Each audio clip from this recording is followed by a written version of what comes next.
already here. Thank you. So what we'll do is go ahead and go to agenda item 2A. This item is on our agenda for information only. We do have speakers that would like to speak on this item, so I'll go ahead with Julia Taggart, who is on virtually, and then Michael Norton, or whomever comes up first is fine.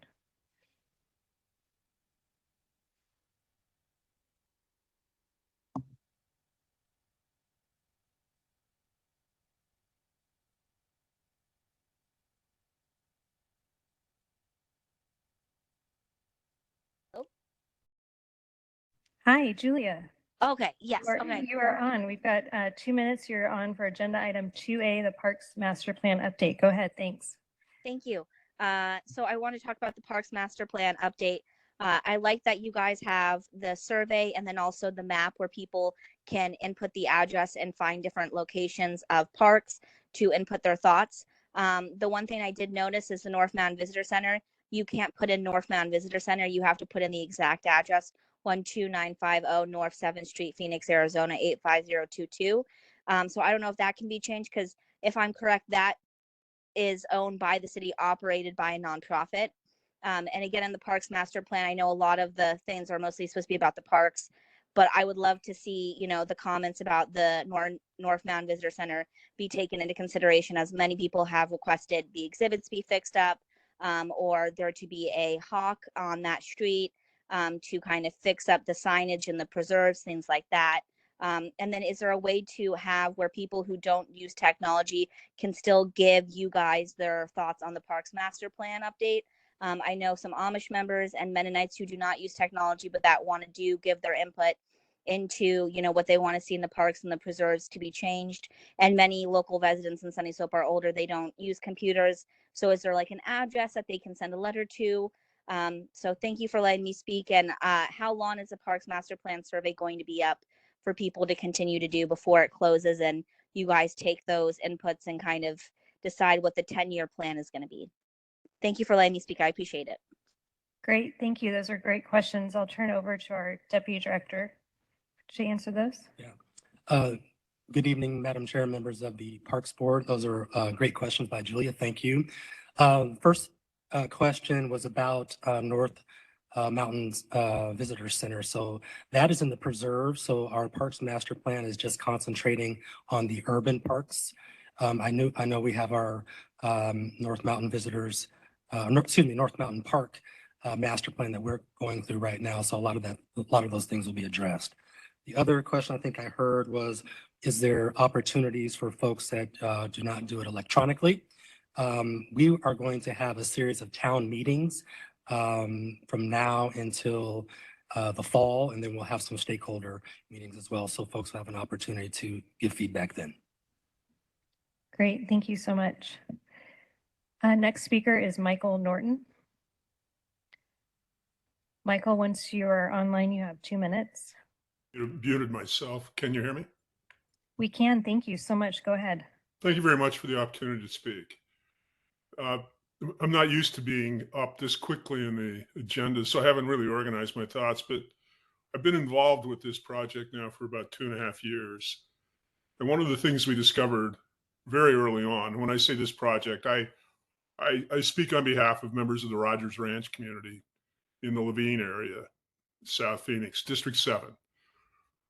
Rogers Ranch is adjacent to the Levine area conveyance channel, which feeds directly into the Salt River. And because of that natural flyway, there's a lot of attention that's paid to birds of raptor, the hunters that use that flyway, and are really great for the bird watchers in the community. It's cool to watch the hawks and the occasional eagles circling through that area. One of the things that we discovered early, and that our community has always been locked into, are the burrowing owls that have made that area their habitat as well. From the first moment that we polled our community, informal polling of the Rogers Ranch community, not just the Rogers Ranch HOA that I work for, but for the entire area, the square mile, we've heard repeatedly that our community members wanted to be sure that whatever we did with that park property, we kept the owls, that we didn't forget about them. We didn't fail to set aside some portion of the dirt lot that's there now for the owls, so that they can continue to use that as their habitat.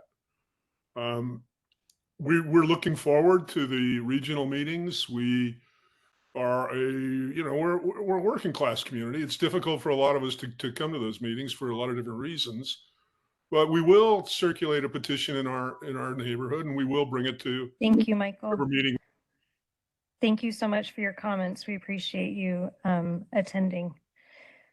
Okay, we don't have any additional members of the public that are speaking on that item, so I'll move on to the consent items.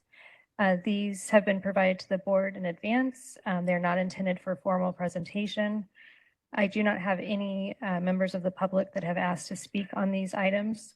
Therefore, I'd like to ask my fellow members of the board if you have any questions or would like to have an item pulled. Seeing none, I would entertain a motion on consent items 3A, B, C, D, E, and F. Do I have a motion? I move. It's Aubrey. And that's a motion to approve and a second to approve. All those in favor say aye. Aye. Any opposed? Motion passes. Okay, we will now go on to agenda items 4A. We do have staff presentations on both items 4A and 4B. 4A is about the Trails Heat Safety Partnership. So I'll turn it over to Jared to Brandy. Go ahead. Thank you so much. Thank you so much, Chair Dalton.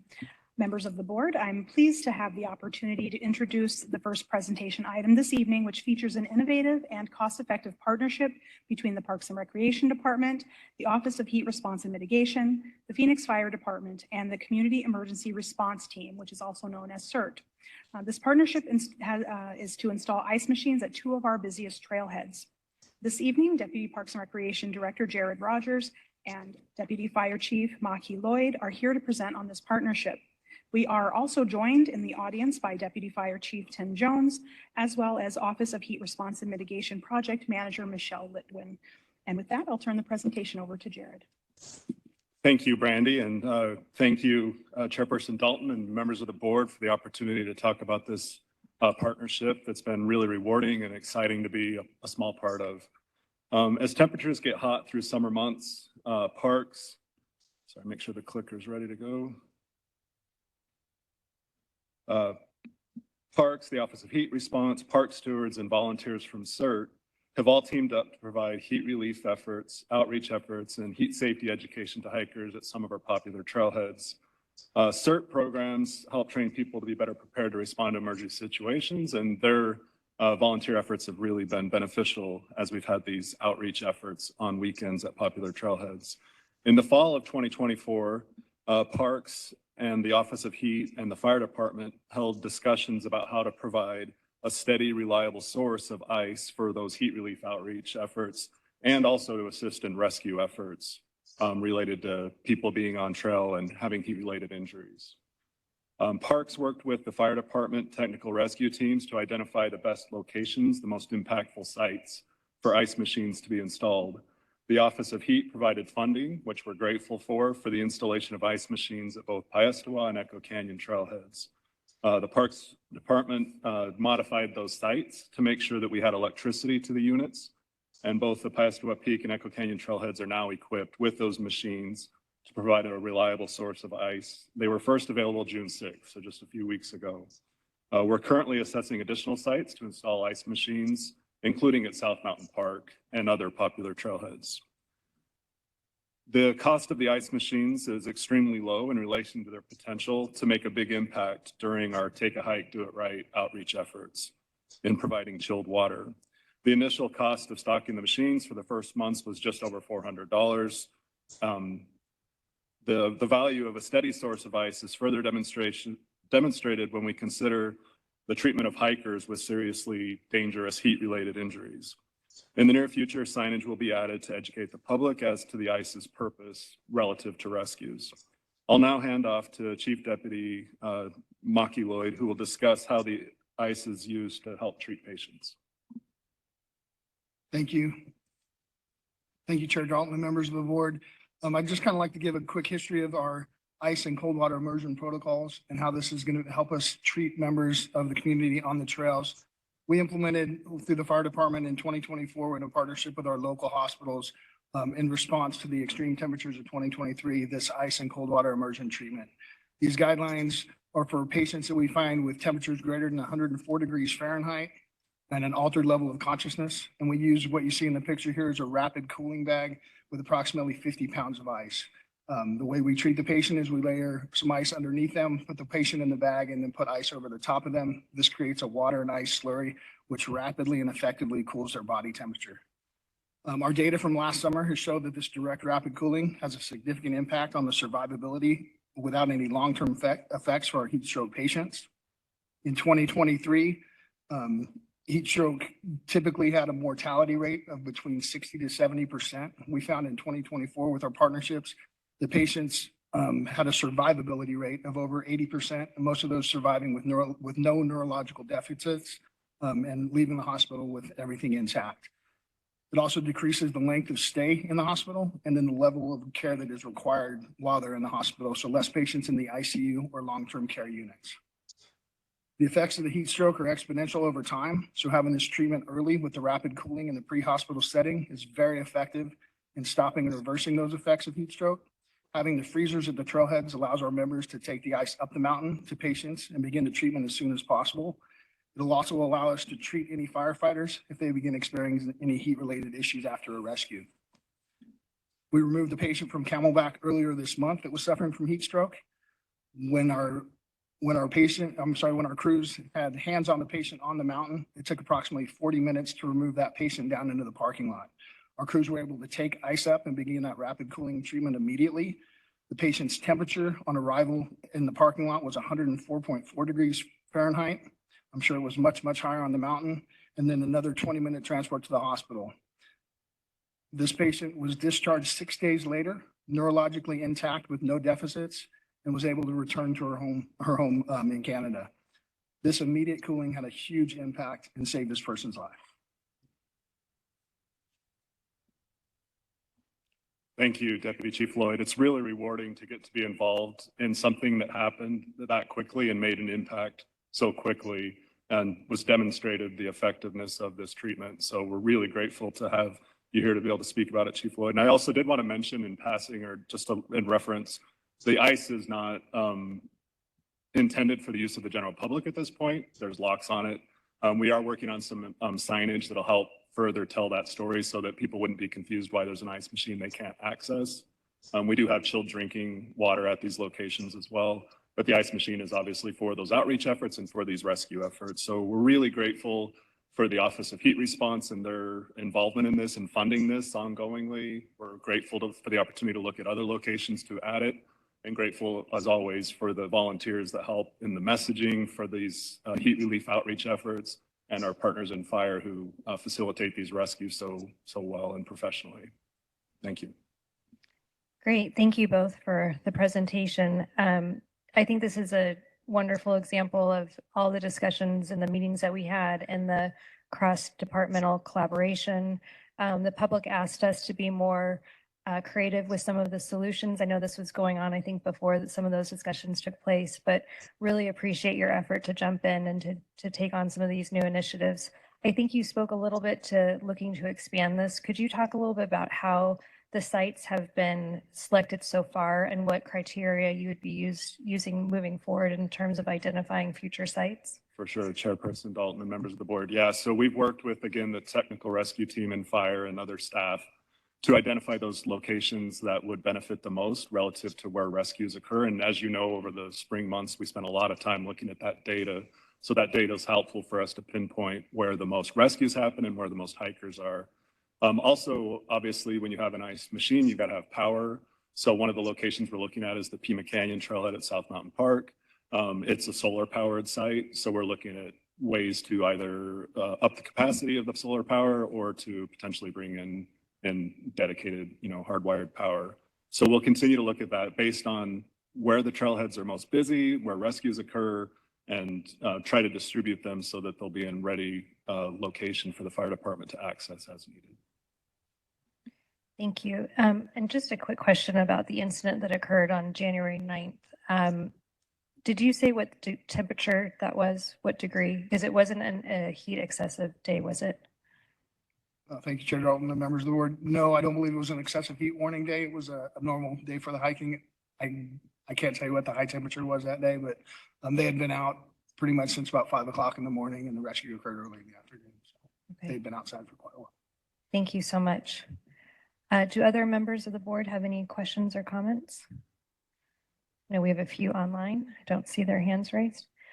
Well, great. Thank you so much. We look forward to future updates on that item. Thank you. Okay, we will now move on to agenda item 4B. The capital improvement program update. All right.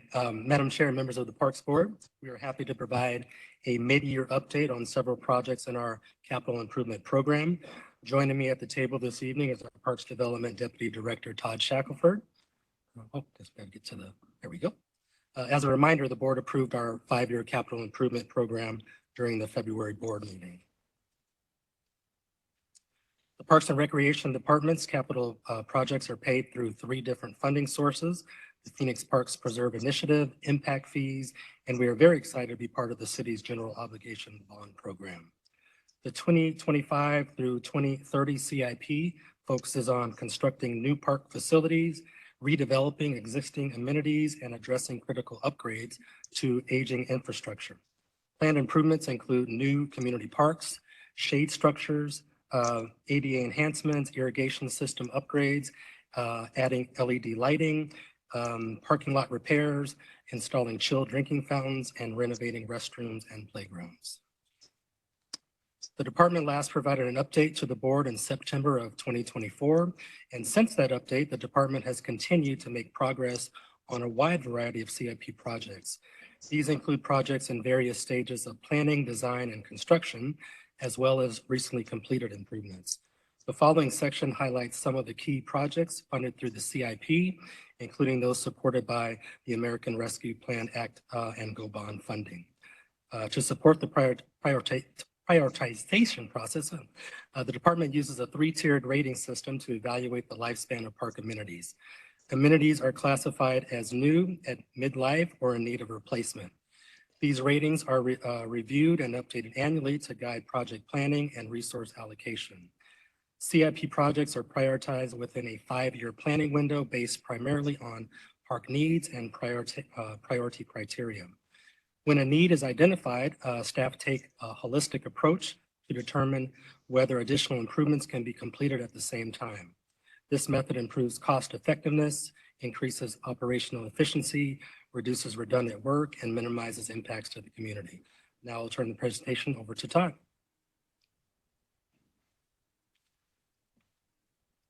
Thank you, Assistant Director Whitfield. Good evening, Madam Chair and members of the Parks Board. The following are currently at various stages of the design process, with some design processes nearing completion.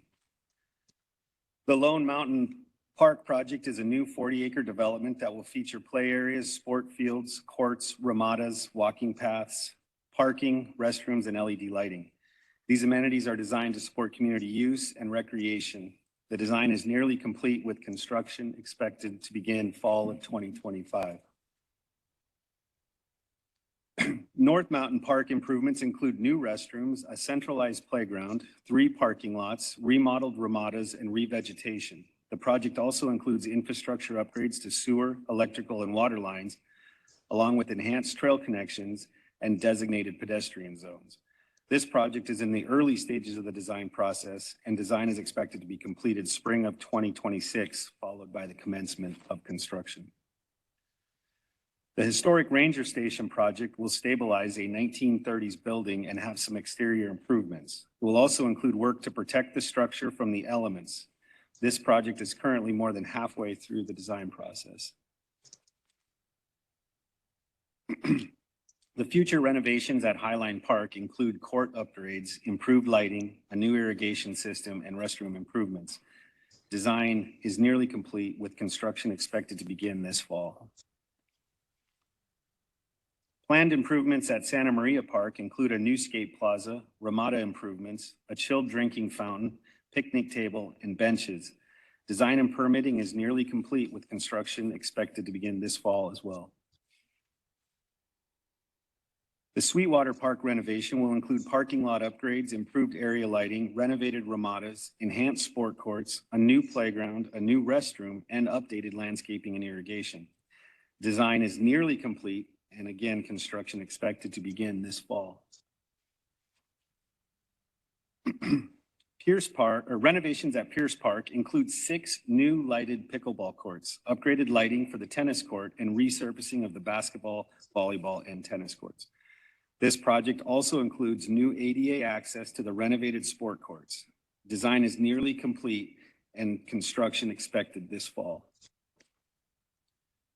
Improvements at Christie Cove Park include the installation of pathway lighting and parking lot upgrades to enhance safety and accessibility. The design phase is more than halfway complete and construction expected to begin winter 25-26. The USS Phoenix Cold War Monument, currently more than halfway through the design phase, will be located at Steele Indian School Park. It will honor the vital role of the U.S. Navy's attack submarine fleet during the Cold War and serve as an educational space that recognizes the service and sacrifice of submariners, sailors, civil servants, defense workers, and builders who contributed to the nation's security from 1946 to 1991. The board approved the installation of this monument in October of 2008, followed by ongoing fundraising efforts by the USS Phoenix Commission. An update was provided to the board in February of 2016. Design is now expected to be completed fiscal year 25-26. Renovations at the Granada Park include a new playground, walking paths, a remodeled restroom, and an LED lighting retrofit throughout the park. This project is currently halfway through the design phase. The Phoenix Streets Transportation Department is in the early design stage for the city's first and only bike and pedestrian bridge across the Rio Salado. The scope of this project consists of constructing a bridge at the 3rd Street alignment. Design is currently underway and expected to be completed spring of 26. The following projects are currently under construction. The Paestua Peak Trailhead project includes repaving the entry roadway, adding parking spaces, installing an automatic entry gate with a vehicular turnaround, and installing electronic informational signage. It also involves constructing an ADA accessible pedestrian bridge at the Ocotillo Ramada. Construction of the accessible pedestrian bridge helps to address ongoing erosion issues with a small portion of the nature trail, while also providing people with limited mobility an opportunity to go further into the preserve. All improvements are scheduled to be completed by the end of this year, 2025. The Ocotillo Trailhead and Ramada areas are expected to reopen to the public by late summer 25. The renovation of the South Mountain Park Preserve Activity Complex is a major construction project that will replace the outdated amenities within the existing complex. The site spans approximately 11 acres and includes 2 large shade canopies designed for group gatherings and events, 6 small family ramadas, 2 restroom facilities, and multiple seating areas. The renovated complex will also include 4 rays that point toward culturally significant mountains: Hole in the Rock at Papago Park, Camelback Mountain, Paestua Peak, and Shaw Butte. These mountains hold deep meaning for the O'odham people. Educational interpretive signage will be added to explain the cultural and historical importance of these mountain ranges and to the region's ancestral communities. Completion of this project is estimated for winter 25-26. The San Juan Roadway Improvement Project includes crack filling and asphalt resealing along approximately 4 miles of San Juan Road within the South Mountain Park Preserve. This project is expected to be completed in summer of 25. There are, however, additional ongoing roadway maintenance projects within the South Mountain Park expected to be completed by summer of 26. The Levine Heritage Park is a new park currently under development and will become the city's 189th park upon its completion this summer. Planned amenities include lighted sport courts, a playground, a Fit Phoenix walking loop, a small parking lot, sidewalks, landscaping, and escape plaza. Once complete, the park will provide the growing Levine community with additional recreational opportunities and outdoor space. Surrey Park improvements include new basketball and volleyball courts, outdoor games, LED lighting, and upgrades to the parking lot. This project expected to be completed winter 25-26. Sunray Park is currently under construction with a renovation project that includes a new playground, upgraded LED lighting, improved restrooms, renovated sport courts, and enhanced ballpark seating. This project is estimated for completion summer 26. Keepauk and Hohe Park renovations include a half-court basketball area, new 4-square court, picnic tables, updated landscaping, and chilled drinking fountains. These pocket parks are estimated to be completed by fall of 26. Since our last update, the team has also completed several projects. The department completed a full renovation of the South Mountain Visitor Center. This renovation included new exhibits such as multi-sensory displays for children, a large 9-by-16-foot multi-screen map with interactive views of the preserve, and designated space for traveling exhibits. Upgrades to the adjacent conference building included a new kitchenette, projector system, updated flooring, a renovated restrooms, and in addition, multiple exterior improvements occurred to the buildings and surrounding landscape, including a renovation to the center courtyard and LED lighting. The Visitor Center reopened to the public on November 8th, 2024 as part of a special celebration marking the South Mountain Centennial and 100 years of city stewardship of the preserve. Farmland Park is the 188th park in the city's park system. It officially opened on April 12, 2025. The 10-acre park features lighted sport courts, a playground, a Fit Phoenix walking loop, sidewalks, a small parking lot, and LED area light.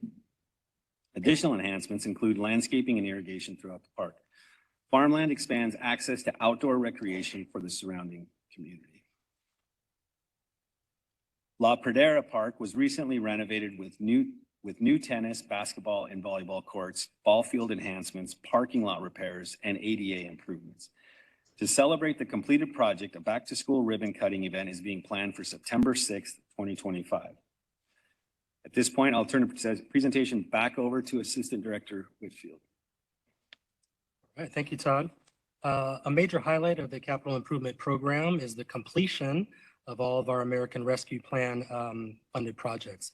As a reminder, we received $2.9 million. These improvements focused on accessibility, safety, and expanding fitness opportunities across city parks, and were all completed by spring of 2025. Adaptive playground upgrades were completed at 7 parks, as you see on the screen, which included Cortez, Mountain View, Mariposa, Mountain View Community Center, Sueño, El Reposo, and Harmon Parks. These enhancements support children with physical, sensory, and cognitive disabilities by providing inclusive play environments. Sports courts renovations were completed at 11 of our parks, which included Maryview, Mariposa, El Reposo, Deer Valley, Palma, Coronado, Norton, Mountain View, Sueño, Buffalo Ridge, and Pierce Parks. These updates improved safety and playability through resurfacing and repairs. The Walk Phoenix program promotes community health by encouraging walking and providing free fitness resources. Since launching the program in 2014, it has expanded to 58 marked walking paths and 54 parks with fitness stations. Recent additions include new fitness stations at Cielito and Maryville Parks, as well as new walking paths and fitness stations at Cactus, Palomino, Sweetwater, Old Crosscut, Hayden, and Barrios Unidos Parks. At this point, I'll turn the presentation back over to Deputy Director Shackelford.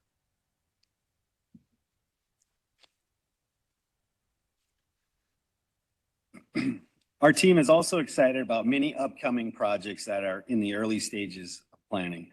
The department is currently planning a new park at Inspiration and Molly Lane. Community input has guided the process through steering committee meetings and public survey that included 2 proposed park concepts.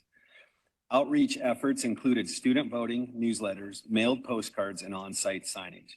The survey closed in late May 2025, and results are currently being evaluated. Papago Park improvements include redesigned restrooms, new lighting, upgraded ramadas, and roadway enhancements. A design is expected to be complete by late 26. As a reminder, the Parks Department received $64 million in voter-approved GO bond funding to complete 10 projects across our system. Professional services, including study and design, have started on 7 of these projects. For the citywide funding for minor capital projects, applications have been received, and we expect to notify applicants about the status this summer. Now I will turn the presentation back over to Martin.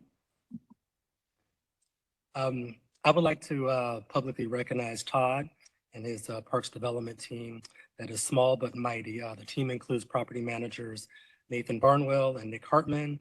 Our GIS technician is Allison Alvarado, and project managers Felix Torres and Jim Peterson.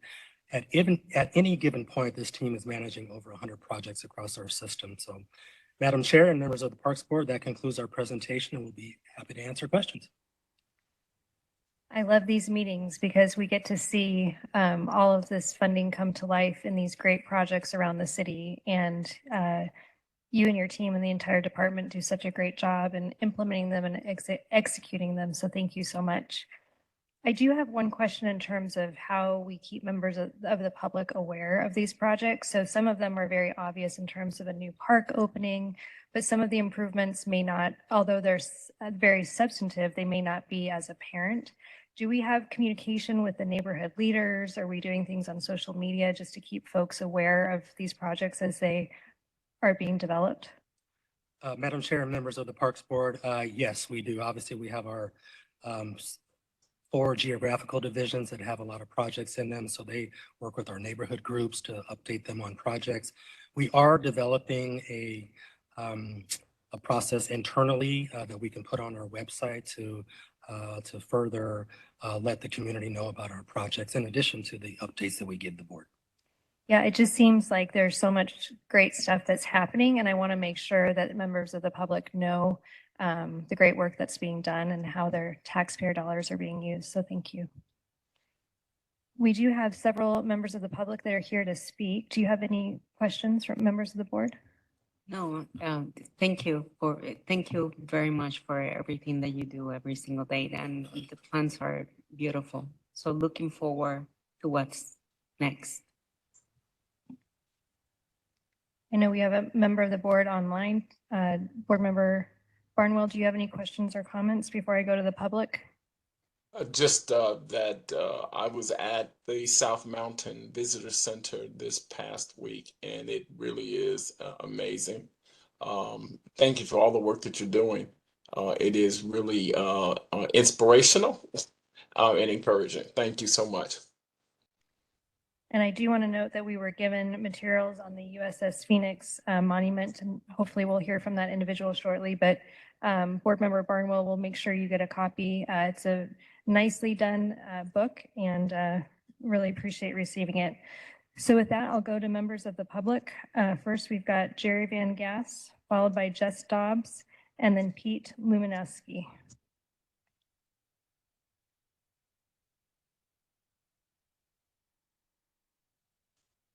Hi, Jerry Van Gass.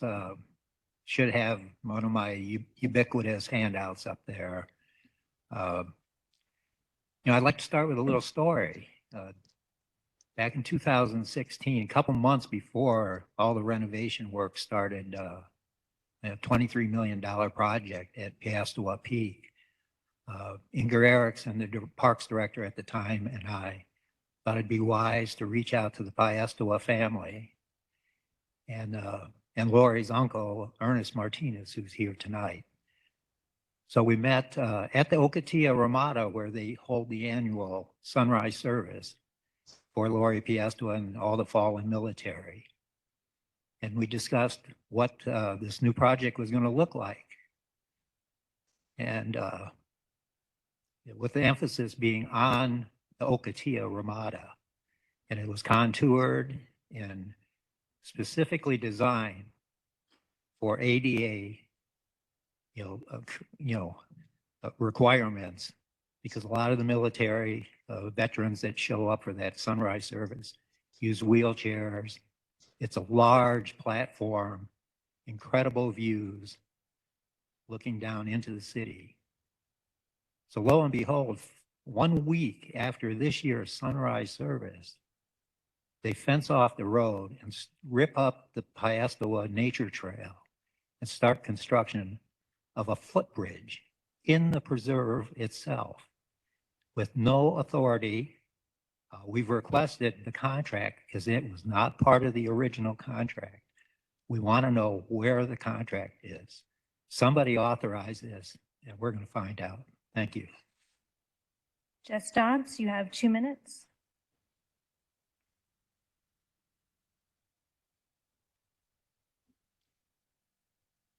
Good evening. So I would like to raise concerns regarding the sustainability of the 3PI fund and the feasibility of your current 2025 to 2030 plan. Because as of period 11 in fiscal year 2025, the 3PI fund total is about 78 million. And that's only with about 11.5 million in the 1022 account, which is the portion of funds that go towards improvements and expansion. So the projected funding needing for this project, or all these projects, is over $250,000. And the gap between the 11 million and that is $250,000. So you can understand that I'm a little confused, because if I only have $11 in my account, I am not planning a job for 286. So is this realistic? Is it based on actual projected tax revenue growth?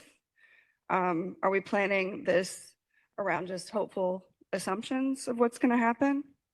And are the timelines even reasonable? South Mountain Activity Complex was originally supposed to be done in the centennial year, which was last year, and now it's projected for this winter.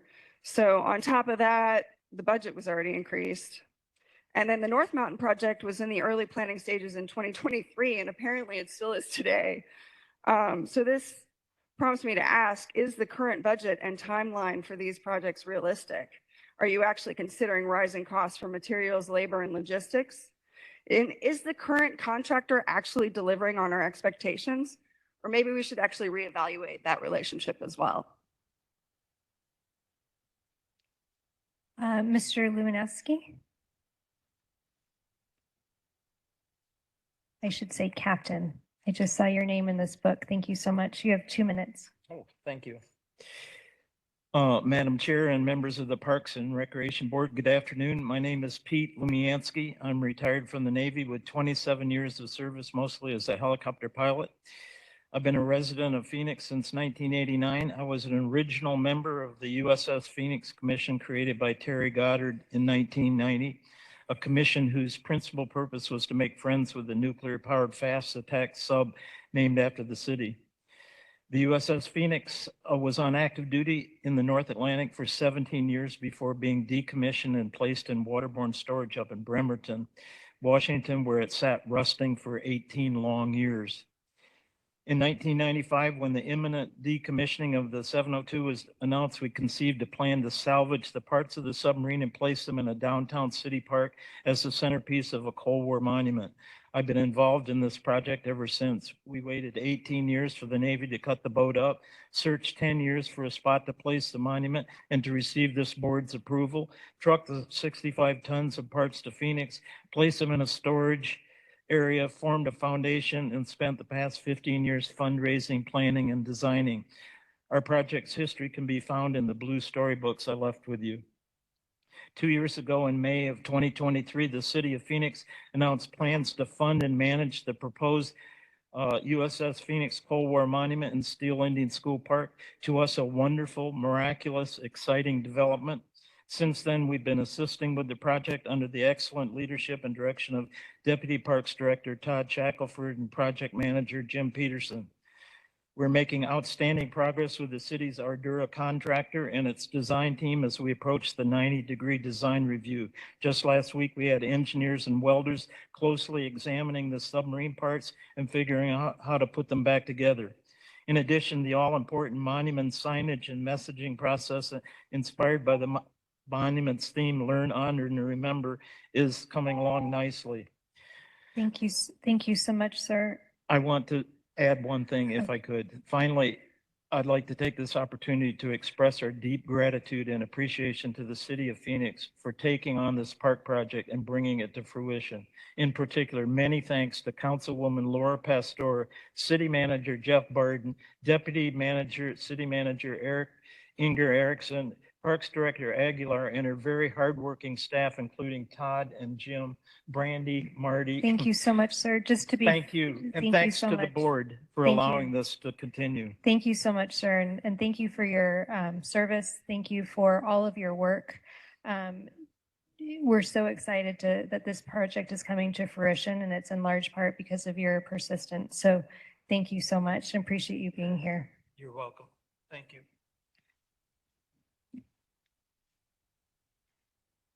Okay.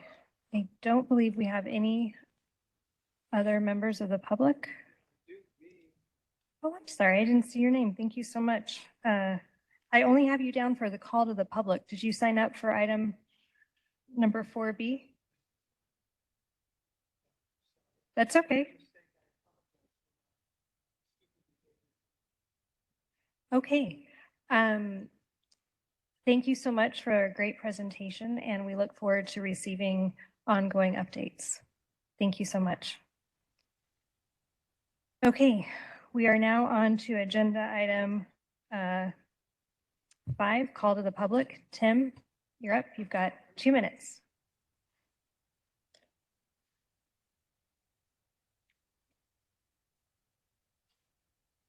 Good afternoon, Tim Sirikowski. Thank you so much for allowing me to speak. Let's talk about the bridge to nowhere in Piestewa, because I'm trying to figure out who authorized the bridge to nowhere. We've now done record requests for this. This is quite a simple question. Who authorized the bridge to nowhere? Why doesn't anyone want to come forth and say, this is the individual that said, yes, let's put this into operation and allow us to do the bridge to nowhere? I'm trying to figure out why you wouldn't tell us who did this, because we're at a point now, you work for us, I don't work for you. Let me repeat that. Public servants, I pay their salary. I want to know exactly who allowed this bridge to nowhere to be authorized to do the building there. It is not allowed in a preserve. It is not really allowed because no public input had taken place. So why is everyone so skittish about telling someone who allowed this to happen? There are many other projects that should be being done with the money that they're using for this bridge to nowhere. For example, the Piestewa restrooms could have been done with this amount of money. So my question is, why this particular project and who authorized it? We need to come to the bottom line here of asking, are you guys really representing us? Is this board representing the people, or are you just trying to really go forward in your lives for a political agenda of your own? Because when they dumped in South Mountain and they did all this other stuff, you guys haven't done anything. You haven't even asked for an investigation. So are you representing us? Please find out who did the bridge to nowhere. Thank you. Jerry Van Gass. Let's see, followed by Ernest Martinez.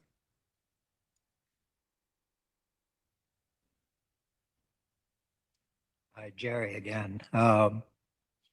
Tim mentioned it, investigation. We have absolutely no faith that the Parks Department, Parks Board, the Oversight Committee for 3PI, none of them are ever going to do an investigation because it would implicate them as complicit. So we've taken it upon ourselves. We've got 3 different attorneys, legal firms investigating, and not just investigating. We're looking for criminal investigation, and we've already found a bunch of stuff. We're going to move forward with it. You'll be receiving it during the 2-month break here. but your your own director self-confessed that she misstated to the press that this was part of the original project, knowing full well that it never was. Yet she used that to parlay it into taking 3PI money for the construction of this illegal project. That's called defrauding the public. And we're going to pursue that. Thank you. Okay, Mr. Martinez, you have 2 minutes. Thanks for being here. Madam Chair, members of the board, I'm a member of the Payasiwa Fallen Heroes Memorial, the treasurer and a resident of the Payasiwa Peak Foothills. I'm here about the same project at the Ocotillo project. The suddenness and the fact that many of us were blindsided by the project on April 1st, seeing the big fence and seeing the road blocked leads us to have concerns about whether this project was properly addressed or seen by the neighborhood and by the public, and whether this project had adequate buy-in from the community and was approved by City Council and by other departments. Secondly, I have a grave concern about this 140-foot handicap accessible bridge, the landing and the seating area that was added to the project, seemingly as an afterthought. We had no knowledge of this, and we have had no information yet as to how this bridge came about to be as part of the plan. And because we don't have any information, we are questioning the cost feasibility of the bridge and the grand purpose it has in the Payasiwa Ocotillo Ramada improvements. Thank you. Thank you. We have 2 individuals who would like to make comments who are on virtually. First, Donna Rayner. Donna, once you, if you can hear me, we're trying to unmute you and then you'll have 2 minutes.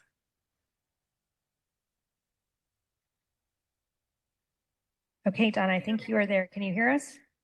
Yes, I can hear you. Okay, great. You're on. You've got 2 minutes. Thanks for being here to speak. Thank you, Madam Chair and board members.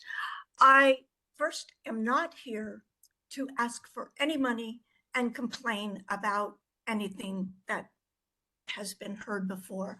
I'm here as a representative of Preserve Phoenix, a local or the only local preservation organization in the city of Phoenix. And under our wing happens to be the Friends of Mystery Castle.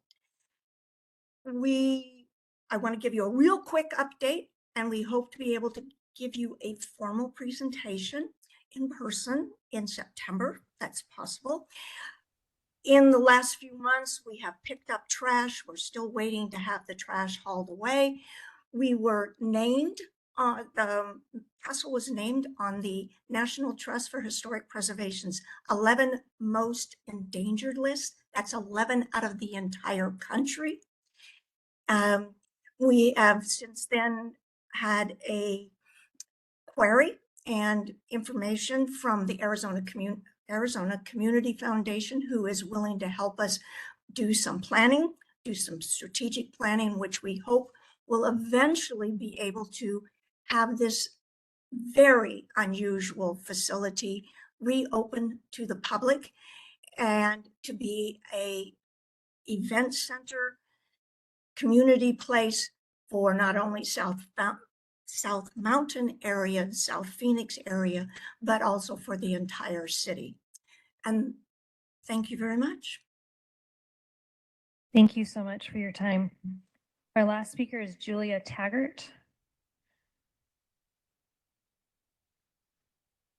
Hi, thank you for letting me speak. Oh, great. Go ahead. You've got 2 minutes. Thanks. No, okay, sorry. No, Thank you you're for good. thank you for letting me speak. I know it's a very long day and I wish I could be there in person with you guys, but I have many historic properties I have to try and get status for this month, so it's at home working. But my big concern currently besides getting the North Mountain Visitor Center renovated and fixing up the exhibits, is the fact that we're losing a lot of history very fast about the parks and the preserve systems, especially with trail plaques going missing, as we've seen many of them stolen, like the Charles Christensen one. And then also with the trail names as well as park names, nobody knowing who they are named after. I mean, it is really sad to see, and I have multiple conversations at least once a week with people who are very concerned about history going away, whether it's in television and broadcasting or the parks department or with museums. And I think it's something that we really need to work on, because if I asked you why Norton Park was named Norton Park, you would most likely not be able to tell me, but I can tell you because I live in Sunny Slope and I know that it was named after the founder of Sunny Slope. I know Palma Park is named after the wrestling family Palma that were big members of the Sunny Slope community and Sunny Slope High School. You know, you get to learn how these names of these parks were done. Like Ladmo Park was named after Vladimir Kurowski, who was on the Wallace and Ladmo show. And I looked online, and a lot of these parks don't have the history of when they were first established or built, or even why they were named after the people or photos, like the Penny Howe Trail. You know, nobody knows who Penny Howe was or have a photo of her or the history of why you guys did the first ADA accessible trail, because she was wheelchair bound by the age of 21 because of arthritis, and she fought for the preserve. So I would really love to see the Parks Department with the new website updates start finding the history of the parks and the preserves and including that on the website to preserve this history, because we're going to have younger people who are going to fight for the parks and preserves, but they need to know who came before them to start this battle and this fight. So please, let's, you know, work together to preserve the history. Thank you, Julia. As a reminder, we can't directly comment on questions or comments that were raised, but we do appreciate everyone that was here either in person or online to make comments tonight. So thank you so much. I do not have a report myself. I don't know if any of my colleagues on the board have any questions or comments. With that, we'll move on to the director's briefing. All right, we'll start with Brandy. Thank you so much, Marty. I am tickled to be able to provide an update on the Phoenix Play Summer Camp.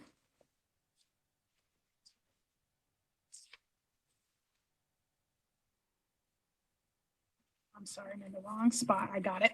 I'm good. Thank you. All right. So as you recall, the department offers summer day camps at 26 citywide community centers for youth ages 6 to 12, Monday through Friday from late May through August.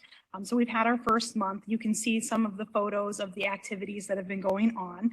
Camps include weekly themes such as superhero, circus, and safari, arts, crafts, sports, games, team building activities, as well as STEM activities, daily meals and snacks, on-site events and special activities, some of which you can see on the screen with the yo-yo program and esports, special guest presentations and entertainers, monthly field trip, for example, bowling, which you can see on the screen as well, and examples of our camp t-shirts.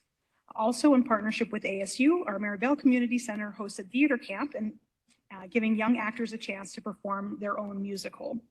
Across the city, kids are staying active, learning new skills, and making great summer memories.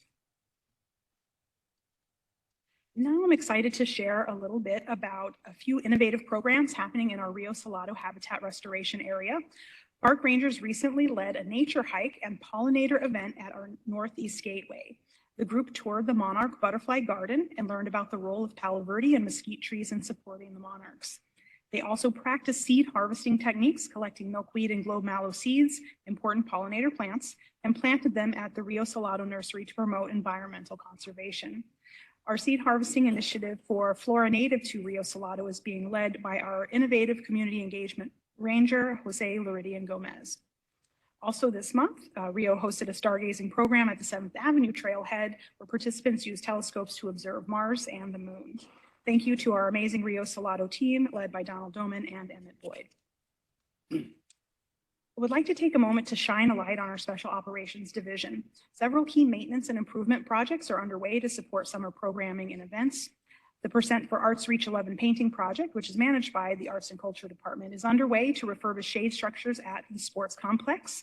Those are the photos at the top, the really neat kind of spiral yellow and white circles. And that's expected to be completed by the end of the summer.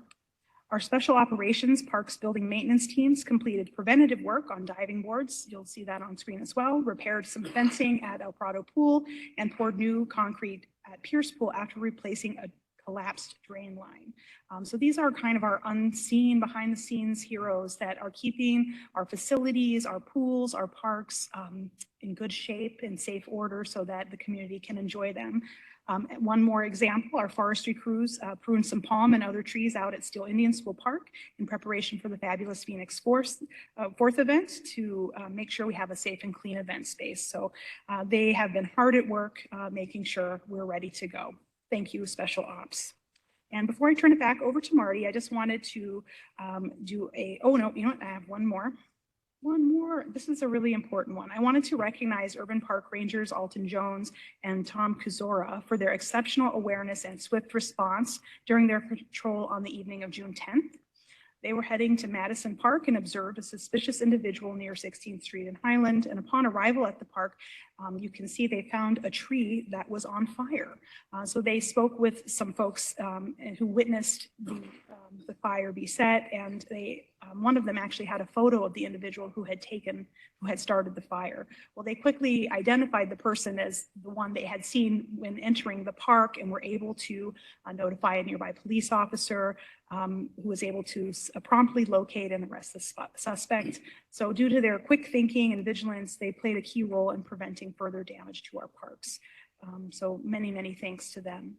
And then now my aquatics related reminder. So it's 4th of July next week, and typically our pools are closed on Fridays for maintenance and chlorination. But this upcoming week, we're actually going to close on Thursdays to take care of that so that the pools will be open on Friday, July 4. So that's really exciting. And then also to remind you, we have a couple of pools, 4 that are open either the month of June and or the month of July, and we're doing the turnover of those. So Salito Pool will close at the end of business today, and David C. Uribe Pool will open on Monday, June 30th and stay open through July 27. And Perry Pool will be closing at the end of business today, and Pierce Pool will open on June 30th and remain open until July 27th. Thank you so much. All right. Well, I've been smiling since Monday morning. Earlier this week, Todd and I were invited to the Wilson Primary School to talk to 4- and 5-year-old preschoolers about how the city decides when and where to build parks. We described community engagement process, construction, and how much amenities cost. I had not been around little people in quite some time, so it was so great for me. And I know it was the highlight of our week. On June 21st, which is last Saturday, Deer Valley Park hosted its annual After Dark in the Park celebration, culminating with the city's first drone show. The annual Independence Day event brought between 4,000 and 6,000 people to the park, where park patrons enjoyed food trucks, music, and the show. I'd like to commend my Northwest Division team for putting on a great show. All right, like next week's a big week for us. Speaking of summer celebrations, there are 2 4th of July celebrations coming up next week. Fireworks shows will be hosted on July 3rd at American Family Fields of Phoenix for the Light Up the Sky event. And like Brandy mentioned, on July 4th at Steele Indian School Park, we will be hosting the Fab 4th event. Both events are free to the public. And that concludes our director's update.